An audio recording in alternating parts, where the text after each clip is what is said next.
سردیوں کا موسم ایک طرح سے بڑا برکت والا ہے۔ اللہ پاک کے نبی حضرت موسیٰ علیہ نبینا علیہ السلام سردی کے موسم میں ان پر سب سے پہلی وحی نازل ہوئی۔ یہ اللہ سے جو ہم کلام ہونے کا شرف ملا تھا نا، یہ سخت سردی کا موسم تھا۔ آپ کہیں جا رہے تھے، راستے میں تھے، آپ کی فیملی بھی ساتھ تھی، بہت ٹھنڈ تھی۔ اب آپ نے گرمی کا انتظام کرنے کے لیے دور کہیں آگ دیکھی۔ آپ وہ آگ لینے جب گئے تو دراصل وہ آگ نہیں تھی بلکہ ایک درخت تھا جس پر اللہ پاک کی تجلی ظاہر ہو رہی تھی، اور اللہ پاک سے آپ کو ہم کلام ہونے کا شرف ملا۔ تو یہ سخت سردی کا موسم تھا جس میں حضرت موسیٰ علیہ السلام کو یہ نعمت ملی۔ اسی طرح اللہ پاک کے نبی حضرت عیسیٰ علیہ السلام کی جو ولادت باسعادت ہے یہ بھی سردیوں کے موسم میں ہوئی۔ قرآن پاک کی بہت ساری آیتیں یہ بھی سردیوں میں نازل ہوئی۔ سورہ نور کی 10 یا ایک روایت کے مطابق 17 آیات، اس میں مسلمانوں کی امی جان حضرت عائشہ صدیقہ رضی اللہ تعالی عنہا کی شان و عظمت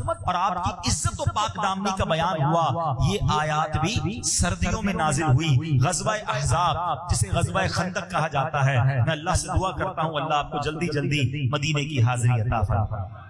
ادھر جب جائیں گے نا، خمسہ مساجد اب کہتے ہیں، پہلے وہ 7 مساجد تھی۔ یہ غزوہ احزاب غزوہ خندق بھی بڑا نرالا غزوہ تھا۔ سیدنا سلمان فارسی رضی اللہ تعالیٰ عنہ نے ایک نیا آئیڈیا پیش کیا۔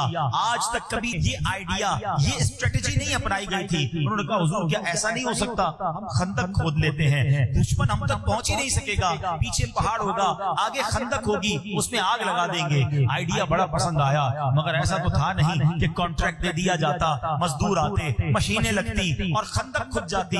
نہیں جناب، غربت کے دن تھے، سارے صحابہ نے کدالیں اٹھا لی، سب مل کے خندق کھودتے تھے۔ صرف صحابہ نہیں، میرے آقا بھی اس کام میں شامل رہے۔ اللہ اکبر، وہ واقعہ ہم کیسے بھول سکتے ہیں کہ صحابی رسول خندق بھی کھود رہے ہیں، مزدوری بھی کر رہے ہیں اور کھانے کو کچھ نہیں ہے۔ ایک صحابی نڈھال ہو کر نبی پاک کے پاس آئے، عرض کی حضور کھانے کو کچھ نہیں۔ اپنا کرتا اٹھایا، پیٹ پر ایک پتھر موجود ہے۔ اللہ اکبر، دیکھو لیڈر ایسا ہوتا ہے۔ اللہ کے نبی علیہ السلام نے جب اپنا کرتا اٹھایا تو پیٹ پر 2 پتھر بندھے ہوئے تھے۔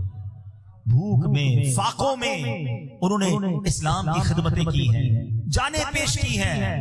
آج ہمارے پیٹ بھرے ہیں، مسجدوں میں پنکھے لائٹیں ہیں، قالین بچھے ہوئے ہیں، مگر ہمیں دین کے لیے وقت نہیں نکلتا، ہم اسلام کی خدمت کے لیے وقت نہیں دیتے، قربانی نہیں دیتے۔